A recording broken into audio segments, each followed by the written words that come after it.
రోజురోజుకు వాతావరణంలో మార్పులు, దానివల్ల కలిగే ప్రమాదాల విషయంలో చిన్నపిల్లలకు ఎటువంటి జాగ్రత్తలు తీసుకోవాలి, తల్లిదండ్రులు ఎలాంటి నియమాలు పాటించాలనే విషయంలో ఆద్య పిల్లల ఆసుపత్రి డాక్టర్ అజయ్ కుమార్ మనతో ఉన్నారు.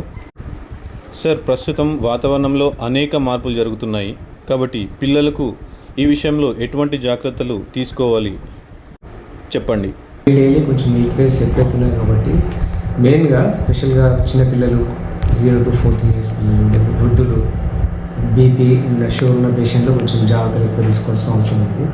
యూజువల్గా పిల్లలు ఏంటంటే బయటకు వెళ్తే యూజువల్గా ఈ ట్రావెలింగ్ సీజన్లో వెళ్ళినప్పుడు కానీ బయటకు వెళ్ళినప్పుడు కానీ ఫుడ్ రెస్టారెంట్లో ఫుడ్ తిన్నప్పుడు ఎక్కడైనా బయట జంక్ ఫుడ్ తిన్నప్పుడు కానీ చాలా జాగ్రత్తగా ఉండాల్సిన అవసరం ఉంది. ఎందుకంటే ఫుడ్ అండ్ వాటర్ కంటామినేషన్ వల్ల ఇప్పుడు ఫుడ్ పాయిజన్ కేసెస్ వస్తాయి, ఈ డయేరియా రిలేషన్ వల్ల ఎక్కువ వస్తుంటాయి. కాబట్టి బయట సాధ్యమైనంత వీలైనంత వరకు బయట ఫుడ్ కానీ బయట వాటర్ కానీ తీసుకోవడం అవాయిడ్ చేయాలి. అదేవిధంగా ఈ టైంలో యూజువల్గా మార్నింగ్ 12 o'clock నుంచి ఈవినింగ్ 5 o'clock వరకు వీలైనంత వరకు ట్రావెలింగ్ చేయకుంటుంటే చాలా బెటర్. ఎందుకంటే ఈ హీట్ వేవ్స్ వల్ల ఏంటంటే డిహైడ్రేషన్ అవుతూ ఉంటుంది పిల్లల్లో.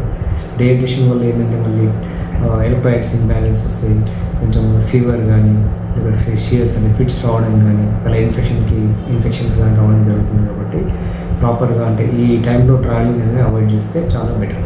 ఇంకోటి ఏంటంటే ఈ డిహైడ్రేషన్ వల్ల ఏంటంటే మనం యూజువల్గా ఏంటంటే వాటర్ ఎక్కువ తీసుకుంటూ ఉండాలి. సమ్మర్లో వాటర్ ఎక్కువ తీసుకుంటూ ఉండడం వల్ల ఏంటంటే డిహైడ్రేషన్ కాకుండా ఉంటుంది.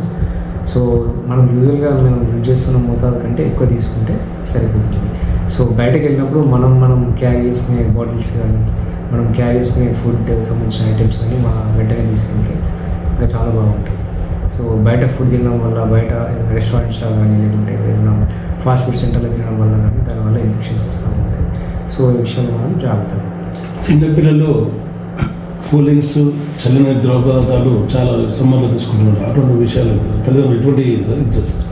కంప్లీట్గా అవాయిడ్ చేయాలి. ఎందుకంటే కూల్ డ్రింక్స్ కానీ ఇట్లాంటి ఐటమ్స్ మొత్తం కంప్లీట్గా బయట ప్రిజర్వేటివ్ థింగ్స్ కానీ కంప్లీట్గా అవాయిడ్ చేయాలి. సో అవి ప్రిజర్వేటివ్ కాబట్టి కంపల్సరీ సోర్స్ ఆఫ్ ఇన్ఫెక్షన్ అయితే ఉంటుంది. సో అవి హెల్త్కి మంచిది కాదు.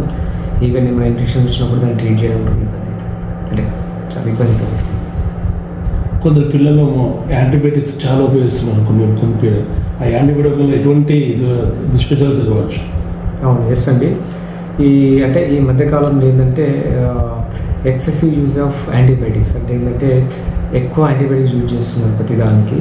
సో మనం ఈ యాంటీబయాటిక్ యూజేజ్ చేయడం వల్ల ఏంటంటే బాడీలో ఉన్న బ్యాక్టీరియాకి యాంటీబాడీ రెసిస్టెన్స్ అనేది ఏర్పడుతుంది.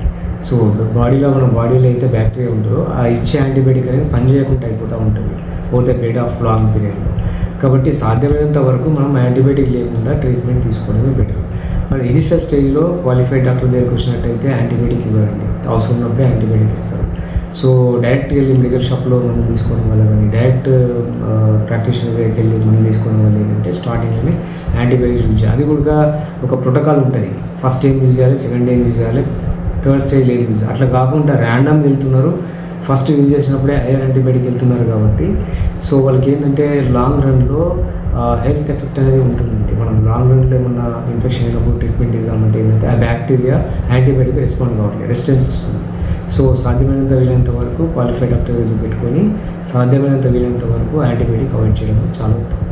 ప్రయాణం చేసినప్పుడు పిల్లలపై తల్లిదండ్రులు ఎటువంటి జాగ్రత్తలు తీసుకోవాలి? ప్రయాణం చేసినప్పుడు ముఖ్యంగా కొంచెము ఈ హీట్ వేవ్స్ ఎక్స్పోజ్ కాకుండా చూడాలి.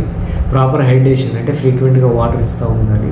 ఈ కోకోనట్ వాటర్ కానీ మన ప్లేన్ ఇట్లా తీసుకెళ్ళిన వాటర్ కానీ మనం ప్రిపేర్ చేసుకున్న ఓఆర్ఎస్ వాటర్స్ కానీ ఇట్లాంటివి ఎక్కువ తీసుకుంటూ ఉండాలి. సో ఇప్పుడు ఇంతకుముందు చెప్పినట్టు బయట ఫుడ్ కానీ బయట వాటర్ కానీ తీసుకోవడం అవాయిడ్ చేయాలి. అండ్ అంతే.